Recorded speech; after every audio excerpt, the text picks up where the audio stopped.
धर्म के कार्ड को खेल करके वोट ले लेते हैं। और अब एक तरीका ईवीएम का से चुनाव नहीं होना चाहिए, धांधली हो रही है। ईवीएम से जीत सकते हैं, बाकी तो मैं नहीं समझता। ये भी तीनों राज्यों में बीजेपी पूरी टूटी पड़ी हुई थी मध्य प्रदेश में, तो ये कहाँ से जादू हो गया, ये कहाँ से वोट मिल रहा है।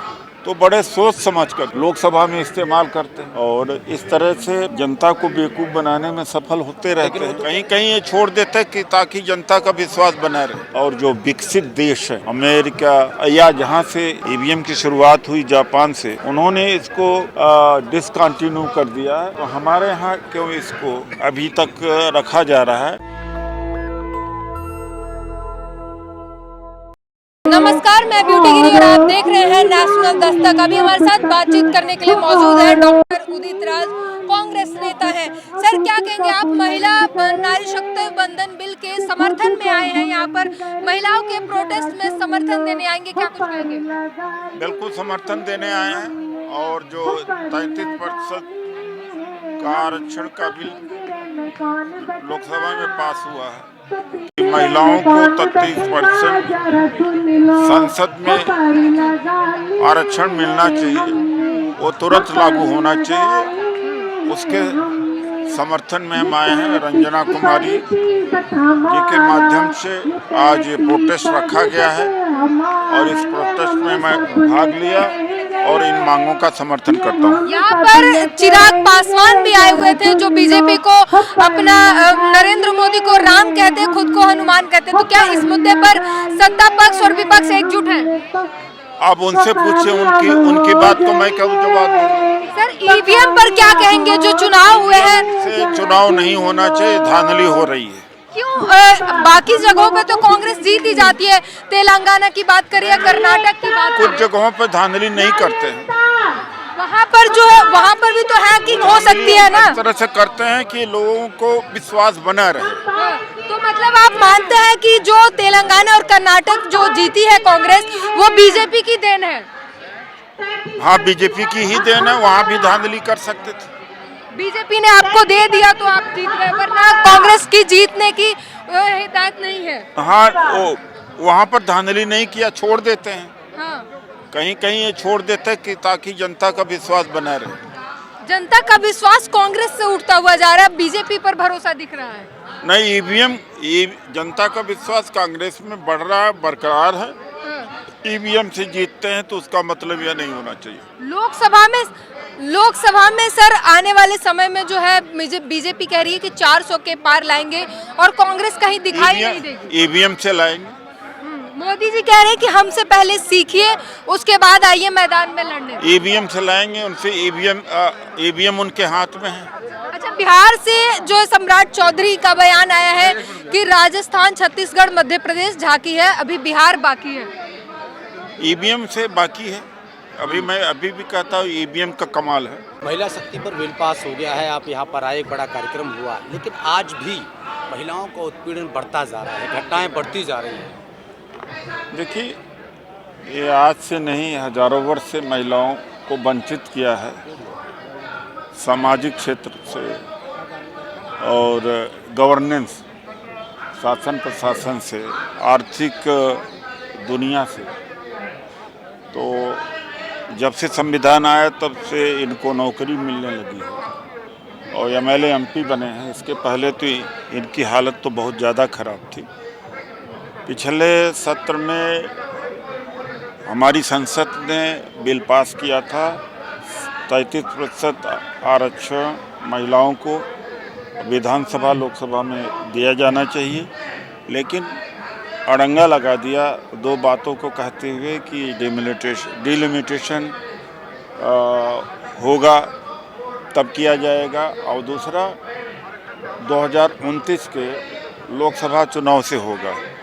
तो दे के भी नहीं दिया, यानी महिलाओं को मूर्ख बनाया गया। जैसा कि मोदी जी की स्टाइल है कि किसानों की इनकम दुगनी हो जाएगी 22 तक, घट गई। सबको मकान मिल जाएगा 22 तक, नहीं मिला। और विदेश से काला धन आ जाएगा, नहीं आया, बढ़ गया। तो इसी तरीके का जुमला यह भी है। आज रंजना कुमारी जी ने महिलाओं की तरफ से प्रोटेस्ट किया जंतर मंतर पर और मांग किया कि आरक्षण अविलंब लागू होना चाहिए। हम समर्थन इसका करते सर, हैं। प्रधानमंत्री जी ने 4 जाति गिनाया है और उन 4 जाति में महिलाओं को उन्होंने रखा है। देखिए, ऐसा है कि प्रधानमंत्री जी अब रोज वो जातियों का परिभाषा बदल देते हैं। कभी तो कहते हैं कि मैं पिछड़े जाति का हूँ, और जब राहुल गांधी जी कहते हैं कि जिसकी संख्या भारी उसकी उतनी भागीदारी, और पिछड़ों को आरक्षण मिलना चाहिए, जाति जनगणना जरूरी है, तब मोदी जी परिभाषा ही बदल देते हैं कि देश में तो दो ही जाति है, गरीब और अमीर है। और उसके बाद में फिर और एक आगे परिभाषित कर दिया है इन्होंने, किसान हैं, नौजवान हैं और महिलाएं हैं। तो मोदी जी तो कितना झूठ बोलते हैं, कितना जुमलाबाजी करते हैं, और मीडिया भी उनका साथ देती है, और इस तरह से जनता को बेवकूफ़ बनाने में सफल होते रहते लेकिन वो तो हैं। कह रहे सर 3 राज्यों में हमारी मोदी जी की गारंटी की वजह से हम लोग जीते। गारंटी तो उनकी 15 लाख रुपए खाते में डालने की भी थी।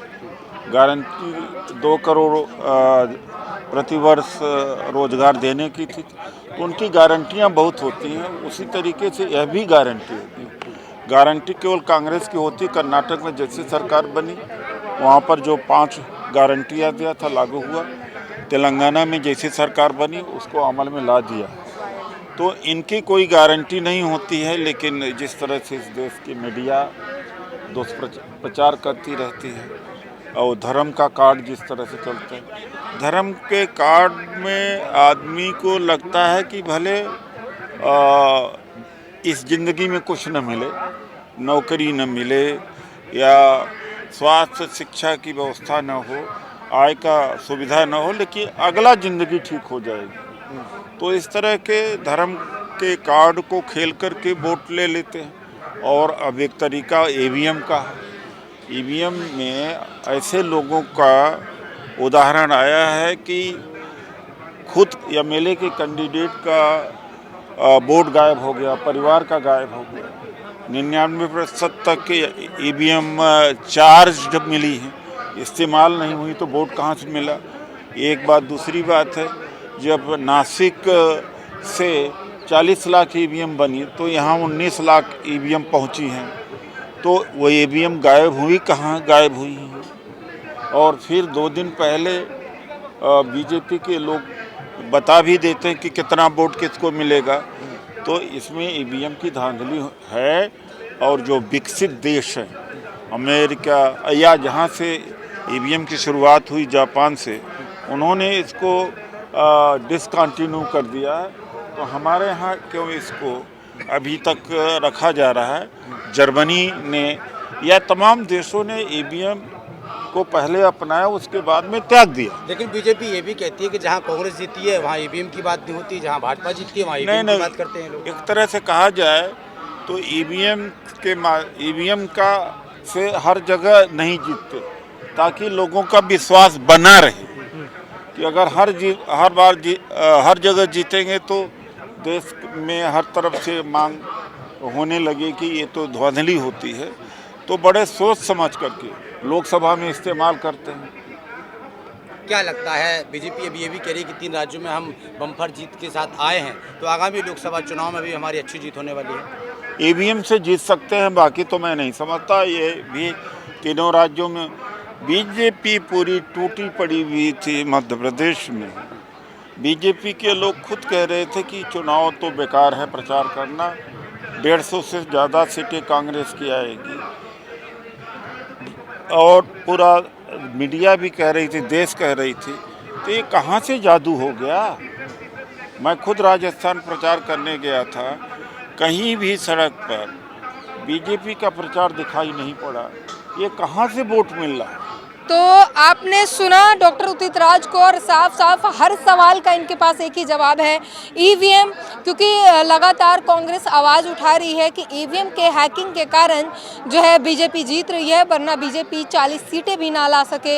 इस तरीके का जो है सवाल उठाया जा रहा है। लगातार कांग्रेस ईवीएम पर सवाल उठा रही है और जांच कराने की मांग कर रही है। पूरी बातचीत पर अपनी प्रतिक्रिया जरूर दीजिए। कैमरामैन आशीष के साथ ब्यूटी ग्रीन। नेशनल दस्तक की आपसे गुजारिश है कि अगर इसको बचाना चाहते हैं तो नेशनल दस्तक को सब्सक्राइब करने के लिए रेड कलर के सब्सक्राइब बटन को दबाएं, फिर बेल आइकन की घंटी दबाएं।